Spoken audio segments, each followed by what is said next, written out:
RS James and jewellers, जहां आपको मिलेंगे एक से बढ़कर एक फैंसी डिजाइनों में हॉलमार्क जेवर। जी हां, आपने बिल्कुल सही सुना। अगर आपको भी लेना है गोल्ड और चांदी के जेवर तो चलिए आइए सबसे विश्वसनीय shop RS James and jewellers में। हमारा पता है लाल पैलेस स्टेशन रोड, सिवान। हमारा संपर्क नंबर है 9572658649 79798694। नमस्कार, मैं सचिन और आप देख रहे हैं बिहार न्यूज एक्सप्रेस।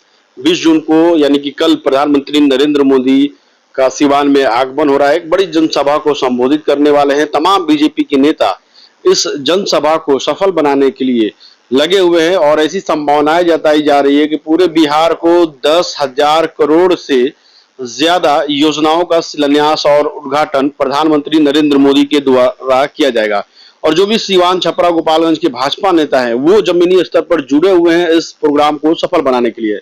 इस वक्त हमारे साथ बीजेपी के कद्दावर नेता, कई वर्षों से लगातार बीजेपी के लिए काम कर रहे हैं, जमीनी स्तर के नेता राजेश श्रीवास्तव जी है, जो बीजेपी के जिला महामंत्री भी है और ये शुरू से ही आरएसएस से जुड़े हुए हैं और बीजेपी के लिए जमीनी स्तर पर ये लगातार कार्य करते हुए दिखाई देते हैं। इनसे बातचीत करेंगे, क्या कुछ तैयारियां अभी बाकी है। सबसे पहले आपका बिहार न्यूज में स्वागत।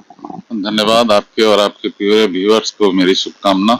जी, कल ही कार्यक्रम है। अभी भी देखा जाए तो पंडाल में बहुत कुछ बाकी है निर्माण में, कितना जल्दी ये पूरा हो पाएगा? कल प्रशासनिक सारे अधिकारी से, कार्यक्रम के जो कोऑर्डिनेटर हैं और बहुत लोग बैठे हुए हैं पटना से आके, जैसे माननीय मंत्री मंगल पांडे जी का यहाँ आगमन है और ऐसा लग रहा है कि आज शाम होते होते 3-4 बजते वहाँ का काम, जसौली ग्राउंड का काम कंप्लीट हो जाएगा।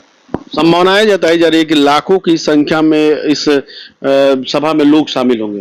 क्या लगता है आपको? देखिए, ऑपरेशन सिंदूर के बाद, जिसमें पाकिस्तान में पल रहे सारे आतंकवादियों को घर ठिकाने ध्वस्त करने के बाद प्रधानमंत्री जी, और वैसे प्रधानमंत्री जो सनातन को शिखर तक पहुंचाए, वैसे प्रधानमंत्री जी का आगमन कल हो रहा है और मुझे लगता है कि पूरे सिवान वासी इस पल के इंतजार में है और कल ऐसी वहां भीड़ आएगी, न भूतो न भविष्यति। सिवान के इतिहास में न हुआ है और न आगे होगा। लेकिन जिस तरह से बीजेपी के तमाम नेता, जैसे आप उप मुख्यमंत्री को ले लीजिए, चाहे जिले बिहार के कई मंत्री जमीनी स्तर पर यहाँ पे काम कर रहे हैं, तो ऐसे में विपक्ष लगातार ये सवाल उठा रहा है कि भीड़ नहीं होने वाली है पीएम के कार्यक्रम में, जिसको लेकर बीजेपी डर गई है और इसीलिए तमाम नेता जमीनी स्तर पर जुड़कर लोगों को निमंत्रण दे रहे हैं। देखिए, भारतीय जनता पार्टी का एक एक कार्यकर्ता और एक एक नेता घर घर घूम के निमंत्रण दे रहे हैं। यह सच्चाई है और यह हमारा संस्कार है। विपक्ष कह रहा है कि इसके पहले 3 बार आए हैं लेकिन आज तक घर घर जाके निमंत्रण, मंगल पांडे जी हो, मंत्री जी, चाहे कोई भी नेता है, वो जाके नहीं दिए, लेकिन आज पहली बार इस तरह का निमंत्रण दिया जा रहा है। ऐसा नहीं है। निमंत्रण कार्ड हम लोग का, चूंकि यह कार्यक्रम सरकारी है, हम घर घर घूम के निमंत्रण दे रहे हैं और विपक्ष के पास कहने का है क्या? विपक्ष के पास कहने का और सर उठाने के लिए जगह नहीं है। वो तो एन केन पटकेन और जात के प्रलोभन में लोग को, बिहार को बर्बाद करके रखे हैं, जाति पाति करके अपने आप को बचाए हुए हैं। नहीं तो विपक्ष के पास कुछ है नहीं, कोई मुद्दा नहीं है जिससे वो हमारे सामने आ सके। 20 जून को प्रधानमंत्री नरेंद्र मोदी आ रहे हैं। उस दिन स्कूल को बंद किया गया है, प्रशासन द्वारा लेटर जारी किया गया है, तो क्या उसमें लिखा गया कि भीषण गर्मी को देखते हुए, तो लोग सवाल उठा रहे हैं, सोशल मीडिया पे ये चल रहा है, क्या 20 तारीख को भीषण गर्मी लग रही है, प्रधानमंत्री आ रहे हैं तो बच्चों की शिक्षा को प्रभावित किया जा रहा है? देखिए, सरकारी कार्यक्रम है और गर्मी कल तक तो थी, असहनीय गर्मी थी, असहनीय गर्मी थी। हो सकता है उसको लेकर के डीएम साहब ने यह निर्णय लिया हो और उसमें डीएम साहब का निर्णय है, सरकार का निर्णय है, उसमें मेरा प्रतिक्रिया है, ऐसा कोई जरूरी नहीं। क्या लगता है सिवान के लोगों को क्या कुछ फायदा होने वाला है?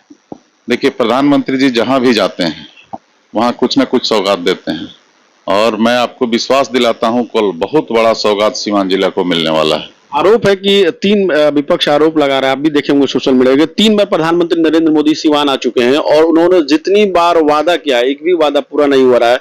अगर लोग ये अपील कर रहे हैं सोशल मीडिया पे, अगर एक भी वादा पूरा हुआ तो आप उस सभा में जरूर जाएं। देखिए, विपक्ष का काम है बोलना, सचिन बाबू, विपक्ष बोलेगा नहीं तो जीवित नहीं रहेगा। विपक्ष बोलेगा नहीं तो जीवित कैसे रहेगा बिहार में? उसके लिए कोई विषय है क्या? किस विषय को लेकर के चुनाव में जाएगा वो?